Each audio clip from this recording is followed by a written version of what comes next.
Right. And we are live. Hello and welcome to The Lion Show. I'm your host, your favorite business coach, Robert Lyon. Today, we have the great pleasure of talking to Dr. Val. She is a naturopathic doctor. She does all kinds of amazing stuff.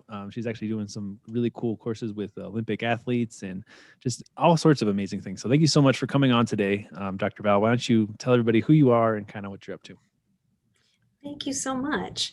So I just want to say it's an honor to be here. And I think it's a great place to start and say, like, why should people listen to me? You know, who am I and what do I do? So my journey actually started, believe it or not, I went to university for marine biology. I wanted to play with flipper. I wanted to, swim with sharks. That was what I wanted to do. And then I took a nutrition course and absolutely fell in love. And so then I thought I was going to go on and do my postgraduate degree in nutritional sciences and get into nutrition research. But at the end of my undergraduate degree, I found that I was tired. I was exhausted. I would sleep for 10, 12 hours. I'd be up for an hour and I would be so exhausted, I'd have to go back to bed. So here I was following my passion. I knew it didn't have anything to do with the fact that I didn't love nutrition, because I definitely did. So I went to see my medical doctor and I said, what's going on? And she was amazing. And she ran every single test under the sun and she couldn't find anything. She said, everything's coming back normal. She said, this is stress. Go home and sleep some more. So I said, well, that's a coma. So no, you can't do anything. I just can't be sleeping all the time. I can't be down for that point in time.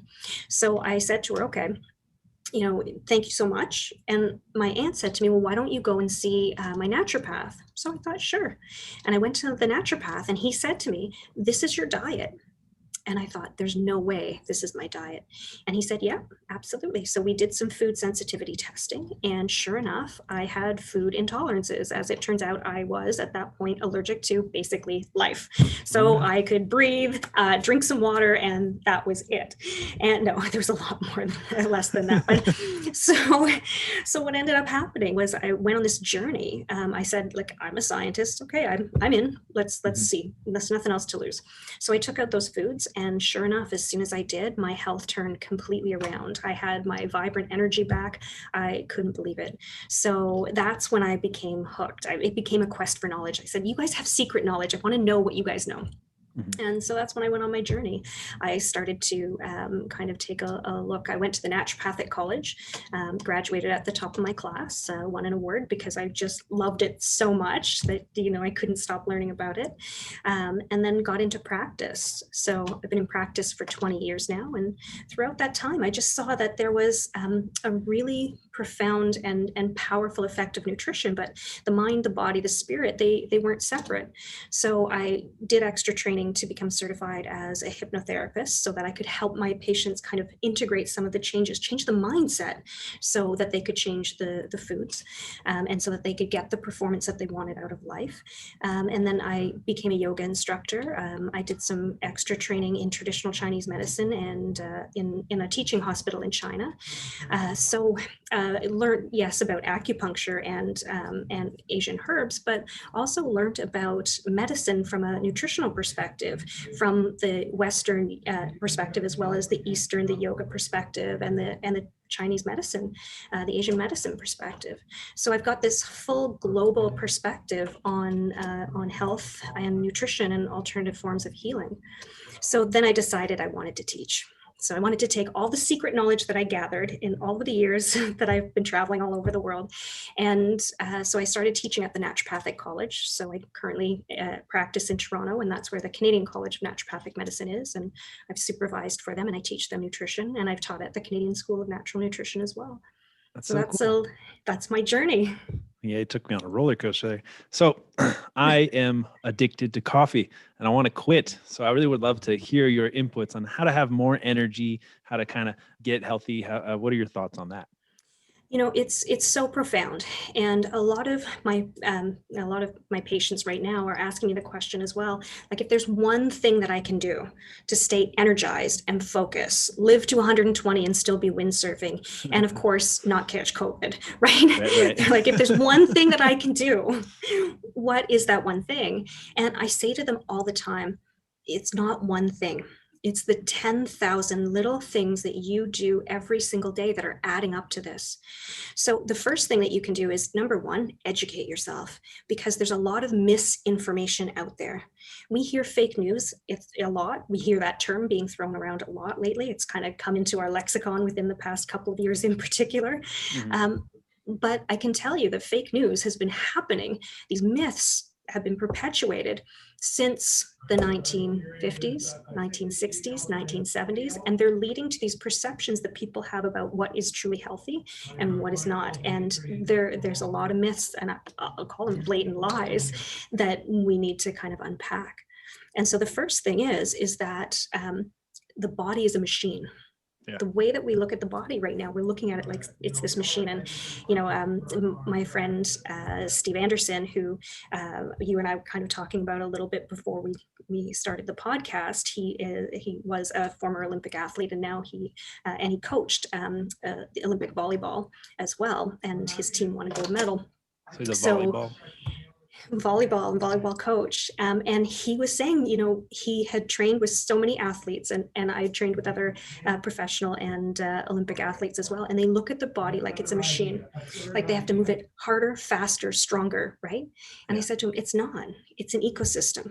And that may sound like, okay, this shows up for athletes and for CEOs, and they're pushing, but it actually shows up for what I call MEOs, which are the mom entrepreneurs. So whether they actually have a business that they run on top of being a mom, or even just, being a parent and then having another job, or even just being a parent and that is your job. You go all the time. Yeah. And so what I see ends up happening for people is they start to have these ideas of what health means. And they think calorie in plus calorie out equals my weight. And so usually when we get under a lot of stress, our hormones start to go off balance, we start to feel low energy, we start to gain that extra spare tire, we get a little junk in our trunk, right? Our sex drive becomes a sex walk, right? All of these things start happening, and we're like, we've got to do something about it. Okay, I'll eat less and I'll exercise more. Like, calories are the key. I've got to start counting my calories. And that is one of the biggest myths out there. Yeah. So when it comes to weight loss, how many people do you think are actually successful in losing weight if they decrease their calories and they increase their exercise? I don't know. That's probably where I'd start, though. But it's where everybody starts, because that's what you're told. This is just how it is. But it's not. Only 5% of the population, 5% of people who actually try to lose that weight will actually lose the weight and keep it off for more than 5 years.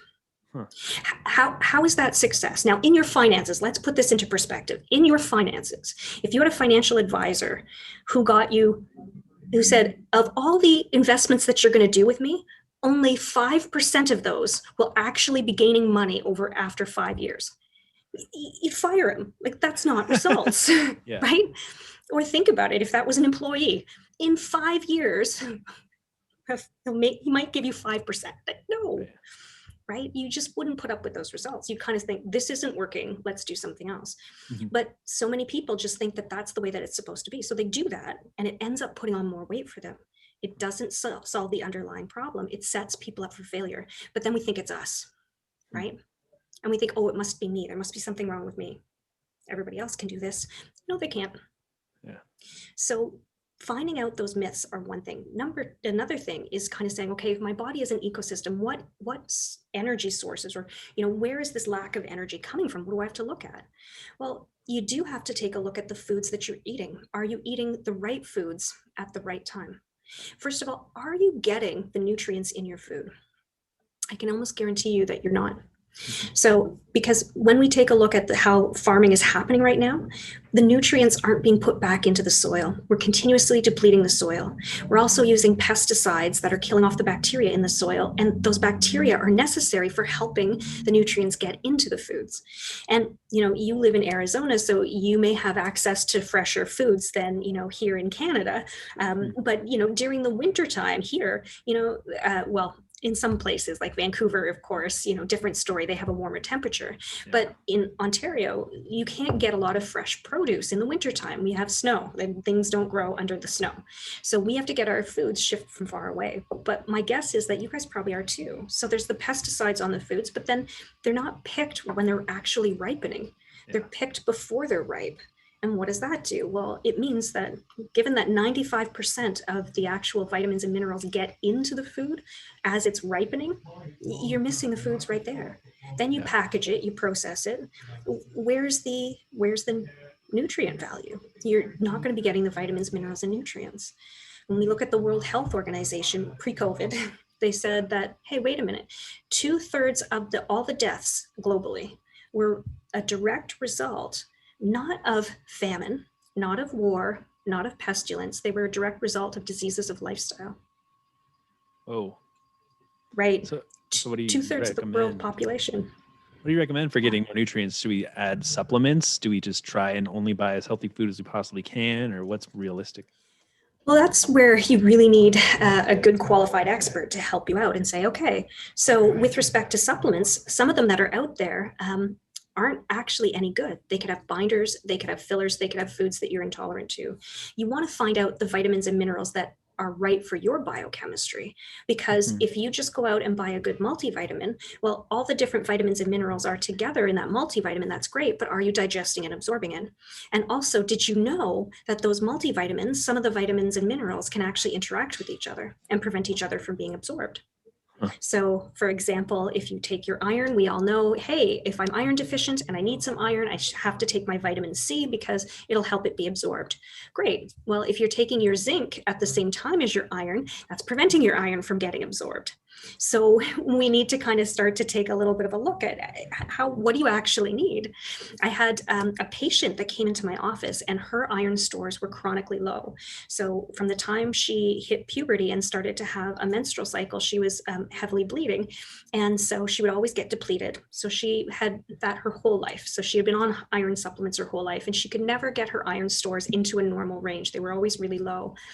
And so when she came in, we started looking at iron and we supplemented with that and helped her, added the vitamin C, helped her digest it a little bit better. It still wasn't coming up. So we said, well, you know what, you might be deficient in B vitamins because they help the iron be absorbed. And she said, okay, so we did that. It still wasn't coming up. So I said to her, do you have any nerve tingling? And she said, well, yeah, I have carpal tunnel. I'm supposed to go for surgery. And so I said, well, all right, if you are deficient in copper, tiny little mineral that you wouldn't think about, if you're deficient in copper, you will get nerve tingling, but you won't be able to hold the iron in your body. This could be a copper deficiency because if you're supplementing with high doses of iron, you can deplete zinc and copper.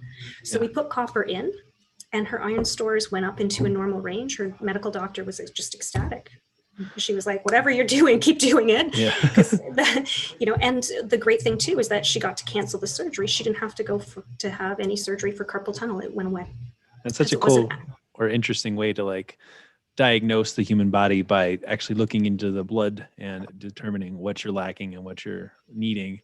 Is it going to be like feasible in the future for people like to send you their blood and then you tell them kind of what they need? Is that a thing? Well, so, we don't just do blood work or we can do other types of testing as well. Saliva testing, we can test where hormone levels are. We can, do a number of different types of tests, but we only do what's medically necessary. Right. So in some cases, we know that, for example, when you take a look at some of the smaller micro minerals, like there are some minerals that like chromium and vanadium, if they're deficient, they can throw off blood sugar levels. So sometimes we can kind of take a look at what's going on and we can say, oh, based on the fact that you're having arthritis, based on the fact that you're having, these different conditions, pretty obvious that these nutrients aren't in, and we can take a look at the foods that you're eating as well and correlate that. So we can just make a compensation that way. But, blood work is something that can be done, whether it's the food sensitivity testing or if we do saliva to look at hormones. That's one that I find is really perfect and fantastic for people who want to hit their peak performance. And looking at that in a way of saying, not just, do you have a disease, yes or no, but a lot of the testing that we do as naturopaths or functional medicine doctors will do this as well, is it takes that deeper dive. And we start to look at the body again as that ecosystem. So first of all, are you getting the vitamins and minerals and nutrients? Because if you're not, that's the building blocks for your body. That's the structure. You can't build anything on it. But you could be getting all the nutrients in the world, but if your testosterone is low, if you're low in DHEA, if you're not getting enough sleep, if you're not getting the right amount of exercise, this is where you start to really see the biochemistry coming in.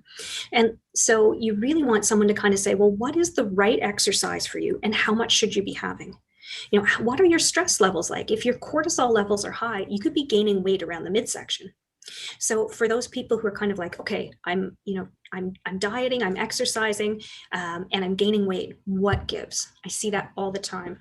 So I see people come into my office, and these are usually high performance people. They live a high performance lifestyle. So they're go, go, go, go, go, work hard, play hard, and they want to live that way. That's great. But that'll raise cortisol, that stress hormone.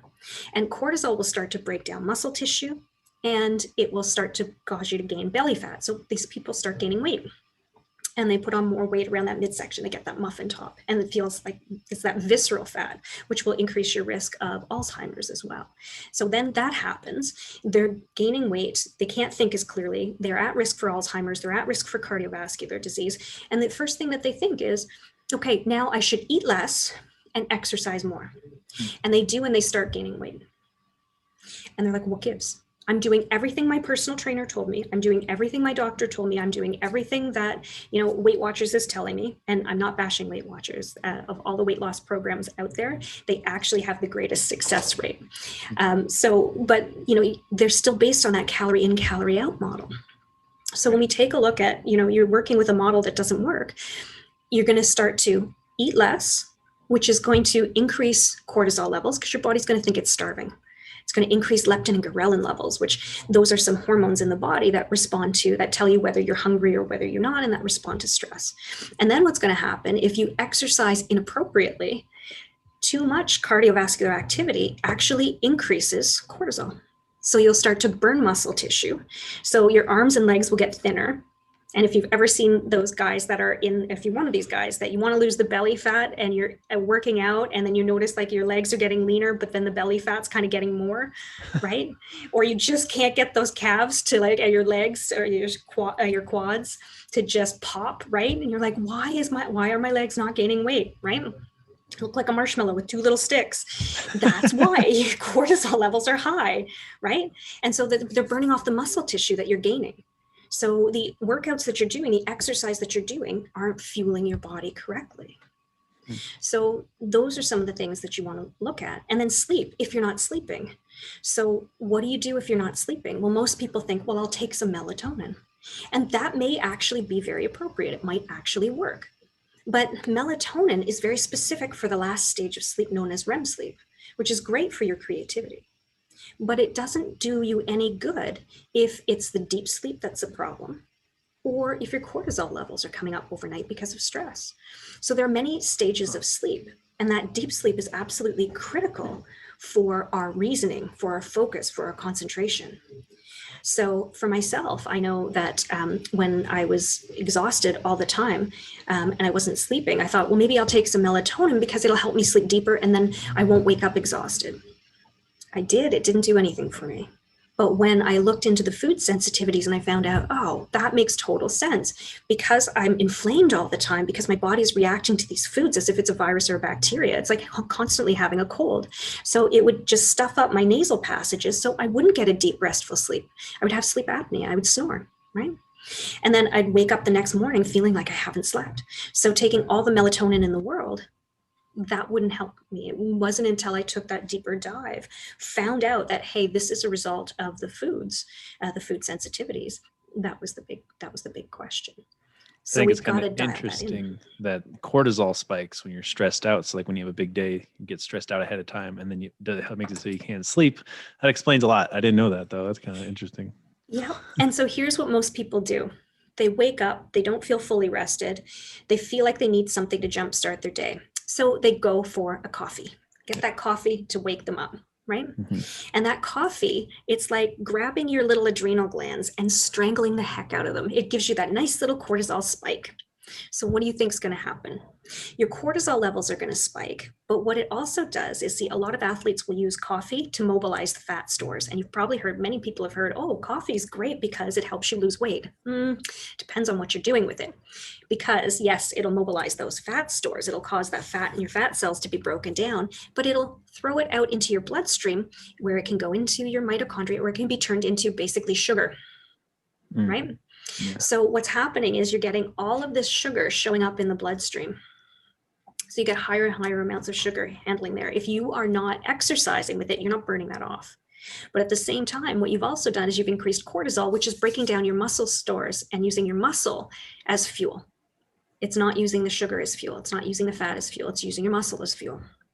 So then what happens is you've got all of this sugar in your bloodstream. And if you have had sugar in your coffee, or if you've had a little bit of, milk in your coffee, we have Tim Hortons here. We've got something called a double or a triple, which is, double cream, double sugar. So you've got that going on. And we had something crazy called the Gretzky because he was 99. It was like 9 creams and 9 sugars.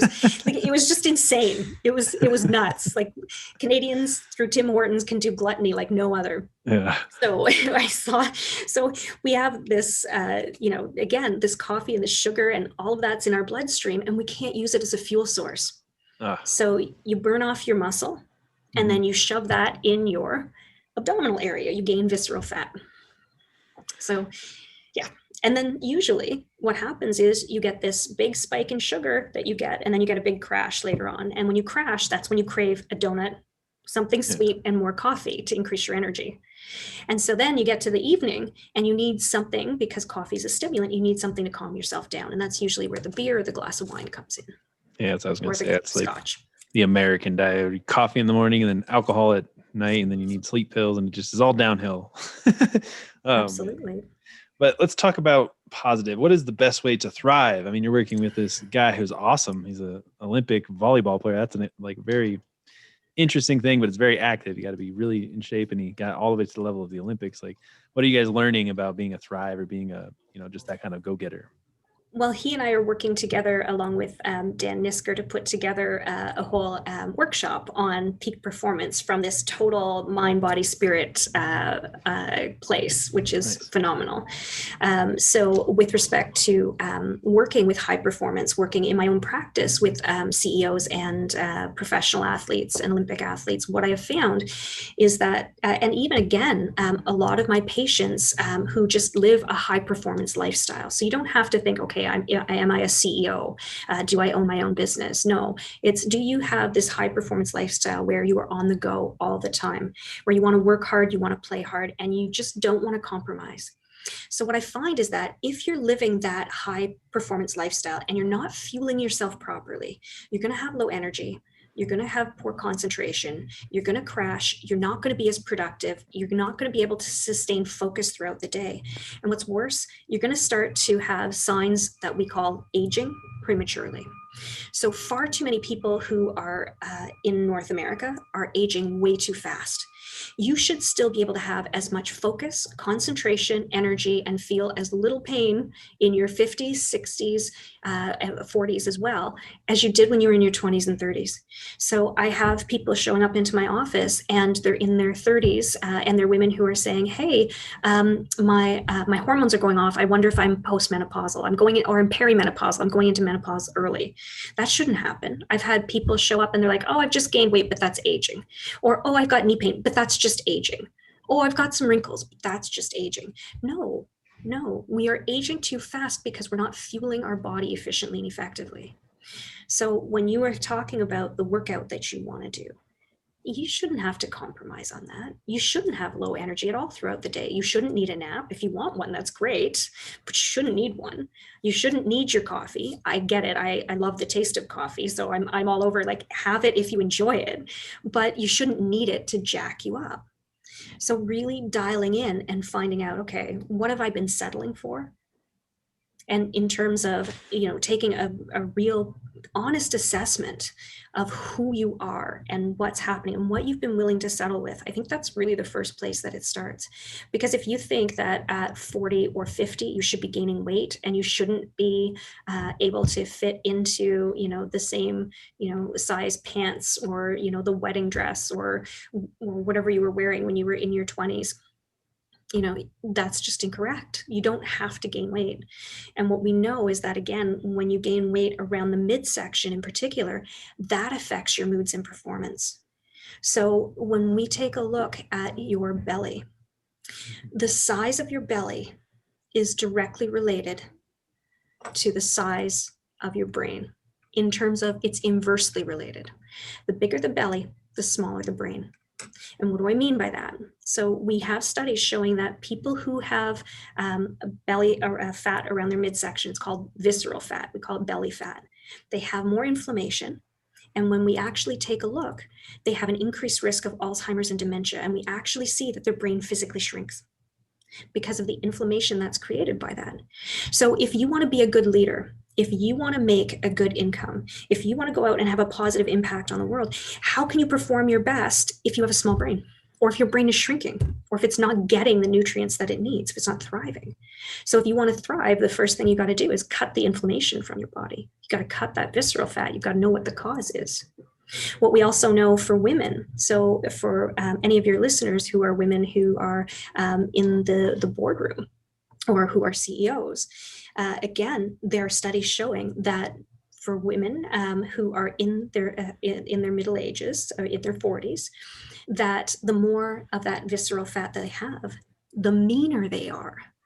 So middle-aged fat women are mean, is what the study said. I'm not kidding. And, it sounds like, are you kidding? That's gender biased.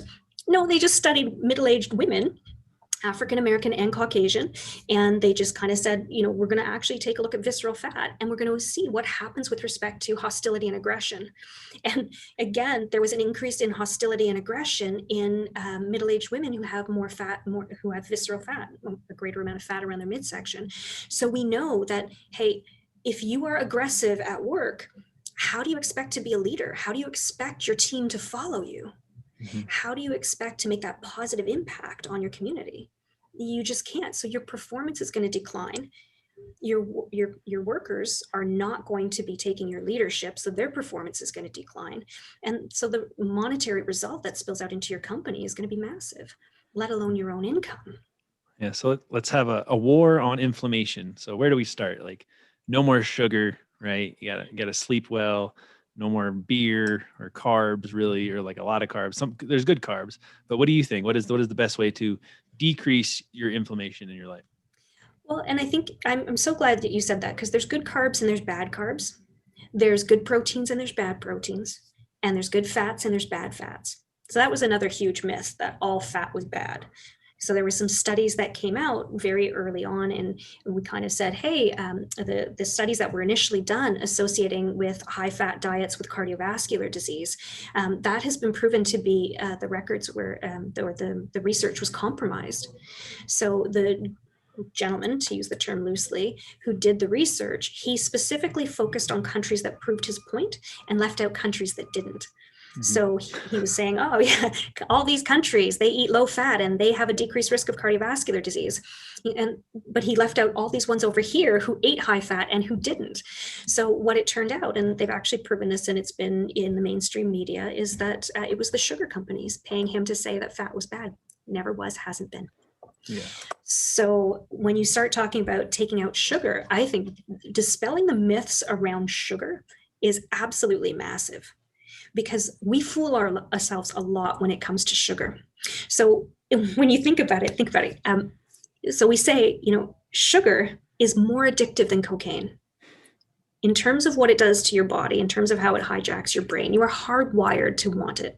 Mm. So then we think, okay, we need to take out sugar. So start substituting the word cocaine for sugar, and you'll start to see the games we play really fast. Oh, but it's brown cocaine. Oh, but this only has 2 grams of cocaine per serving. Oh, but it's fruit cocaine. It's natural cocaine.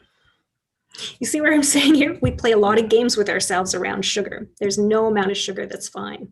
Mm-hmm. Oh, but honey is from fructose, and fructose is a different form of cocaine. So is heroin. It doesn't make it better, right? So I think, realizing where sugar is coming from is really important, because a lot of people will take out sugar and they'll put in artificial sweeteners. And we know that artificial sweeteners disrupt the gut microbiome, and they actually cause people to gain weight rather than lose weight. Yeah. So the good bacteria is a component of weight management and decreasing inflammation. So you've got to have good critters in your belly. That's super important. So we don't want to do anything that will disrupt those good bacteria. We want to promote those good bacteria. And again, any type of artificial sweetener will poison those suckers. And then you're going to gain more weight. You're going to cause more inflammation. But, a lot of people say, but then what about things like monk fruit? It's from a fruit. So it's that type of fruit cocaine is okay. Yeah. Right? But, a lot of people will turn to something like a sugar alcohol, like a xylitol or a stevia. Agave syrup, a lot of that is cut with high fructose corn syrup. It's no better. Yeah. So, if we start to take a look at those types of things and kind of come up with some different solutions, I think that's really important as well. And then, of course, we've got to start taking a look again at dialing in that sleep, dialing in the stress management. Because again, if you're under a great deal of stress, how are you going to digest and absorb your food? Mm-hmm. And then again, we have to take a look at the chemicals, and are we eating foods that are organic, that are actual whole foods, that are actual real foods? Yeah. If we actually dialed it down, the most important thing is eat real food, which I don't think we can do anymore. How do we get real food anymore? And then, drink pure water, get the right amount of sleep, get the right amount of exercise, have a stress relief technique in, have a social network. Socialization is so critical for overall health and wellness. And of course, have a spiritual practice. And I'm not here to tell you what that spiritual practice is, but, it's so critical for overall health and well-being. So when we take a look at countries that live in what we call the blue zones, people who live in what we call the blue zones, these are people who live to be over the age of 100. Yeah. So the concentration, or the populations that have those highest amount of people who live over the age of 100, they're called centenarians. They do that. They have a community. They have a spiritual connection. They feel connected to everything going around them, right? So that's where, for some people, getting out in nature is absolutely critical. So it's kind of all of those things have to be looked at, have to be assessed. And at the end of the day, I love what the Dalai Lama says, and I love how the Tibetan people have pulled that into their culture, because the Dalai Lama, he looks at the West and he says, you people are crazy. You spend all of your time, and you put all of your stress, and you kill your health just getting all of this money. And then when you get this money, your health is so depleted that you spend all of this money to get your health back. And so it's kind of crazy when you think about that wheel, and how the Tibetan population, how their government looked at what was success for its country and for its people. It actually has a happiness quotient. And the most important thing that they value isn't just about their gross national product or what money is coming in. It's how happy are our people. Yeah. That's craziness. Well, I'm all about all the listeners just having success and doing well in life. So do you have any tips on success, or just helping people get healthy and thrive? Absolutely. I think with respect to success, the first thing that you have to do is to be alive, right? So when we talk about, the workshop that we have coming up is called Thrive Alive. Ooh. And most people want to start at Thrive. I want to be successful. Great. But you have to make sure you've got the basics down first. You have to make sure that you're safe, that you have a place to sleep, that you have clean drinking water, that you have good food, that you're not living in an environment that's abusive, right? So you have to make sure that you've got that safety. You have to make sure that you've got that security. And then what you can do is you can build on that and build it to thrive. But you kind of want to know a little bit like if you were going on a vacation and you were going to book a flight. What do you need to know? Where are you going? And where are you starting from? So you kind of have to have an evaluation of where you are and what you want to achieve, but you have to drill down before you know what you want to achieve on why you are doing it. What's the legacy you want to live and leave? Because at the end of the day, what I see happening with so many people is they focus on the material success. And they start building their business, and they start looking at the monetary aspects of it, and it builds and it grows, and then they take on more employees, and they're constantly on this wheel, and they're not living life.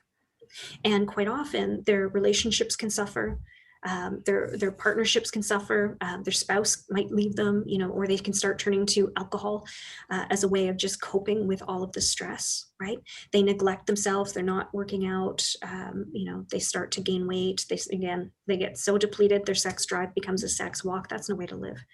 So you want to make sure that as you're building in the wealth, that you're taking care of those other areas, those other pillars, like your health. You want to make sure you're also taking care of your relationships. You want to make sure that you're leaving the legacy behind so that when you wake up in the morning, you don't think, oh gosh, I have to go to work today, or oh, I need a vacation. You're so fired up by what you want to do that you can go out and thrive. And it comes from that heart space. Love it. I'm really into yoga lately. So what do you think? Do you do yoga every day? Is it necessary? Is it a must do for everybody? Or what are your thoughts on it? So I absolutely love yoga. And so I think, definitely adding it into your lifestyle is incredible. Whether you do it every day depends on what you mean by yoga, right? Yeah. Because yoga, the physical portion is actually called the asana practice. So that's the exercise that most people think of. But the breathing exercises beforehand, the pranayama, and being in Shavasana, that's meditation. Doing some type of guided meditation as well is fantastic. So the whole practice of yoga itself, is something that you could be and should be doing on a daily basis, from the perspective of you should do some type of exercise and movement. You should do deep breathing, and you should have a meditative practice. And some people use yoga as a spiritual practice as well. So if you want to have that spiritual piece, if you don't want to use yoga as that, maybe you want to use Christianity, maybe you want to use Islam, that's all fine and good. However you want to connect, again, that's fantastic. But so that the breathing, the deep breathing, the meditation, physical movement, and a spiritual practice is definitely something that should be done daily. Yeah, I love it. And I think you mentioned before the mind-body connection. I think there's so many people that have a disconnection, and they just don't even know it. They don't even realize they're not in tune with their body. They're out of whack and out of sorts. And then they wonder why everything in their life is all crazy. I think, do you have any tips on helping people maybe get back in touch with the mind-body connection? I think, this is a huge can of worms, and, something that I see in my practice all the time and makes me want to cry. You're right. And I see this happening a lot with athletes, especially professional athletes who are pushing their body like it's a machine. Right? Man. They have to push beyond it. I see it a lot as well with women who have tried to lose weight through that whole eating paradigm of, the exercise more and eat less, because they become so disconnected with their body. Because that way of being is telling them to starve themselves, and their body is going no, and their body is showing them this doesn't work for me, and they're taught not to listen. And if they do start listening, or when they don't get the results, they feel like it's their fault, and then they start to feel like their body is broken. I also see that in athletes, again, who push themselves to the point where their body is starting to kind of show them, hey, now we're getting aches and pains because you haven't taken care of me. And they go to push back past that. And they're kind of like, oh, I feel achy, I feel pains, right? There's that real strong disconnection. So, part of that is actually learning to trust and listen to your body. And that can be an exceptionally challenging journey.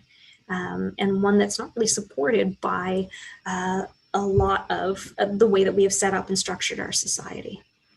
Yeah, there's some study done where goats were like sick, and then they'd have like a certain herb that would heal their stomach, and the goats automatically knew which one to eat to heal themselves. Yeah. And human beings seem to have lost that intuition, and said they just keep eating garbage. So being in touch with yourself. Yeah, and you're exactly right. We do have that innate ability, and we actually hear it. We give pregnant women permission to use it the most, don't we? Yeah. Oh, you're craving that. You must be low in a mineral, right? Oh, Go that's ahead and funny. eat whatever Yeah. you want. Eat it. Oh, but we don't give anybody else that permission. And you're right. We all have that intuition. I don't feel well. I don't want to eat. I hear that all the time too. Dr. Val, do you feed a fever and starve a cold, or starve a fever and feed a cold? What's your body telling you? Yeah. Are you hungry? Eat. Are you not hungry? Don't. Have some electrolytes if you're not hungry. That's fine. But we've got to tune back in. And we're so busy in our lifestyle as well, go, go, go, running from this task to the next task, that we don't make time for ourselves. And we're always, when we do have some time, we're plugging something in, another task, or I need to help this person out, or I need to do this for this person. And we feel guilty when we take that time out to carve for ourselves, to say, no, you know what, I've got to take the time to go work out. You know what, I just need a time out. Yeah. How many people do that? No, I was talking to somebody, he calls it sacred time. And I think that's just so important. You got to have your sacred time. You do. And I think, you also have to have your time that is for your friends, and you have to have the time for your significant other as well. Yeah. So, having, the date night is super important. Having the boys' night or the girls' night is super important, and having, again, that alone time, that time to just relax and decompress is so critical, to tune in with you. And I find a lot of people don't. They're just go, go, go, go, go throughout the day. And then they say to me, you know what, I have that glass of wine at night, or I have that snack at night. I'm staying up late. I'm not getting the sleep because this is the only time I get to myself. So yeah. Uh-oh. We froze and I boomed. Oh, sorry about that. Oh, you're good. So I'm just curious. Do you still do hypnotherapy with people? I do. Yeah. And have you seen good success? Like, what does that look like? I've seen good success. I've also seen things that have blown my mind. And I have to admit, I absolutely love what I do. Again, I've been in practice for 20 years, and I'm still blown away by the power of nutrition and what I've seen people do and how I've seen people's bodies heal just with nutrition and lifestyle. It is honestly, it's mind blowing. It's so mind blowing that I'd love to tell you, but I know you won't believe me. You know what I mean? It's that mind blowing. So with hypnosis, again, you can see physical changes. But what I love about it is that when you work on your own self, the people around you will start to change. So we hear about that connection, about our belief determines our reality, and how projection, it determines your world, right? Perception is projection. So, and that whole concept of, they'll call it cognitive dissonance. If you don't believe an event can happen, it can actually be happening in front of you, but you won't register it. Right. So with hypnosis, it's really interesting. So I'll tell you a little. I had a patient that, her health was suffering, and part of her health was suffering because of some emotional issues that she was having around her family and her family dynamics. A family member had passed away, and then there was a big uproar between other family members about how everything was handled. And so we did some hypnosis, and I said, just know that, we'll work with you with your emotions, because it's your thoughts, your feelings, your emotions, your stuff. And it will help you to process that and to be able to be around your family members without feeling that anger and grief and sorrow. And, you'll be able to integrate it from a different perspective. So it'll give you a lot of that freedom and release.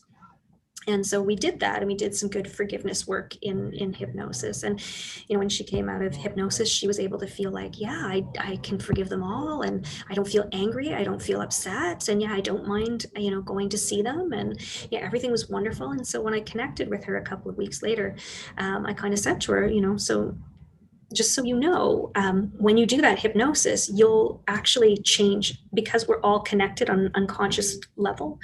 The other people, your other family members that you're doing this work with, will be affected as well. They'll start to change. She said, so when we connected I think it was about 3 or 4 weeks later, she said, yeah, you know what? One of those family members showed up at my house the next day with a present. Wow. Yeah. Oh, that's crazy. I mean, I love hearing that, because I think forgiveness is such a I think everybody has something that they've been carrying around because they can't forgive themselves or they can't forgive somebody else. So the idea of hypnotizing, I can't say the word now, Yeah. hypnotizing it out of them or helping them cope or get through that situation is such a powerful idea. I'm a big fan of the book Psycho-Cybernetics. Anybody listening who hasn't read that book, you got to go read that. It's an amazing book. But I think that's It so is cool. powerful. You're doing the Yeah. fighting the good fight. So why don't you tell everybody kind of the best places to get in contact with you and to learn more about what you got going on and things like that. Sure, absolutely. So probably the best place to get in contact with me would actually be my website, which is drvalfranc.com. And my last name is spelled F-R-A-N-C. So it's drvalfranc.com. You can also email me at info@drvalfranc.com. Or you could call me in Toronto at 416-901-3881, and I can easily provide all of that information to you. But if you go onto my website, you can email me from the website, or you can also book what's called a fireside chat. And that's just a conversation that is no obligation, no fee for it, completely complimentary. And we can just have a conversation and see if there's, I can answer any questions that you have. You can interview me if you'd like, and we can just see if there's any way that we can work together. That's so cool. And then also you said you had some webinar or some training coming out too. I do. February 20th is when I'm doing my virtual workshop along with Steve Anderson and Dan Nisker. And that will be a full day workshop on Thrive Alive. Just the secret to high performance, how high performers and athletes gain and achieve their goals, what gives them success and why they can keep it. So if you want to learn their secrets, we're going to be giving them all away. That's so neat. So yeah, I'll encourage everybody to go check all that out. And Dr. Val, thank you so much for being on today. I really appreciate it. I know everybody listening definitely got something out of it. So you're a rock star. Thank you. Thank you so much. I appreciate it. Yeah, no problem. Thank you, everybody listening. Have a great day. And until next time, bye.